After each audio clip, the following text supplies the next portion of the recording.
মালিকের জায়গায় থাকবেন। আপনি দোকানে কি লেগে আইছেন? আর আইছেন ভালো কথা, আপনি আকাম কি লেগে করছেন? হ্যাঁ, এইখানে যে ভালো ভালো পাঞ্জাবি ছিল, টি শার্ট ছিল, শার্ট ছিল, এগুলোর আপনি কম দামে কি লেগে পাচ্ছেন?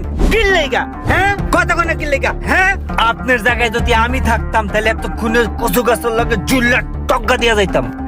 আপনি আমার চোখের সামনেতে যান, মাথা মতা গরম আছে, নাইলে কিন্তু দেখবেন আপনি আছেন দোকান নাই, দোকান আছে আমি নাই, বুঝছেন? যান।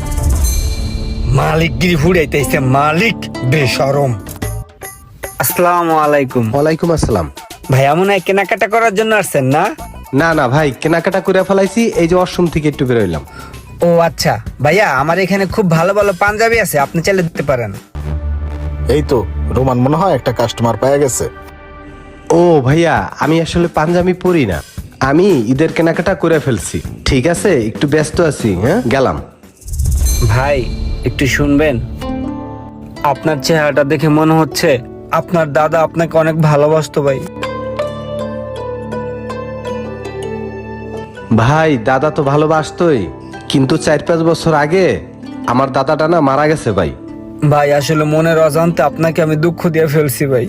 ভাই একটা জিনিস মন থেকে ফিল করেন, ঈদের দিন সকালবেলা টুপিটা মাথায়, পাঞ্জাবিটা গায়ে, নামাজটা পইরা আপনি আপনার আত্মীয় স্বজনের সাথে কোলাকুলি করলেন, তারপরে হাঁটতে হাঁটতে আপনার দাদার কবরের কাছে গেলেন, টুপিটা মাথায়, পাঞ্জাবিটা গায়ে, দাঁড়িয়ে আপনার দাদার কবরটা জিয়ারত করলেন, আপনার দাদার জন্য আপনি একটু দোয়া করলেন। আপনার দাদার আত্মাটা কতটা শান্তি পাবে একবার ভেবে দেখেছেন ভাই? আপনার দাদা আপনাকে অনেক ভালোবাসতো, আপনি কি আপনার দাদাকে বিন্দু পরিমাণ ভালোবাসেন না ভাই? একবার ভাবেন, টুপিটা মাথায়, পাঞ্জাবিটা গায়ে।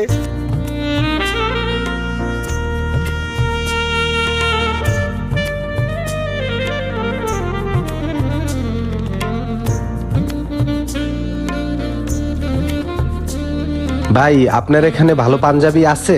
আসলে নামাজ পড়ার জন্য ভালো পাঞ্জাবি লাগে। ভালো পাঞ্জাবি আছে ভাই, আসেন আপনাকে দেখাই। দেখলে মোশাররফ, কথায় আছে না, দুধ দেয়া গরুর লাথি খেতে আপত্তি নেই। রোমান হচ্ছে আমার দুধ দেয়া গরু।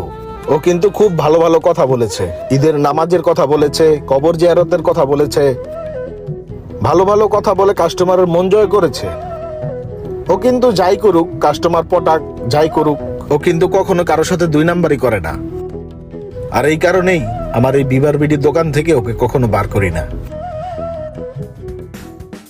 একটা কথা কি জানেন, আপনার মনের প্রশান্তি ঠিক তখনই পাবেন যখন আপনি মানুষকে গিফট করবেন, মানুষকে আপনি দিতে পারবেন। ভাই এই পাঞ্জাবিটা অনেক সুন্দর আছে, এই পাঞ্জাবিটা আপনার আব্বুকে খুব ভালো মানাইবো, এই পাঞ্জাবিটা আপনার আব্বুকে নিয়ে দিবেন ভাই, তাহলে আপনার মনে প্রশান্তি আসবে। এই পাঞ্জাবিটা আপনার ভাইকে দিবেন, আপনার ছোট ভাই পাঞ্জাবিটা গিফট পেয়ে অনেক খুশি হবে, আর সেইটা দেখে আপনার মনে প্রশান্তি আসবে। টাকা পয়সায় সুখ নাই ভাই, সুখ হলো গিফটে, গিফটে।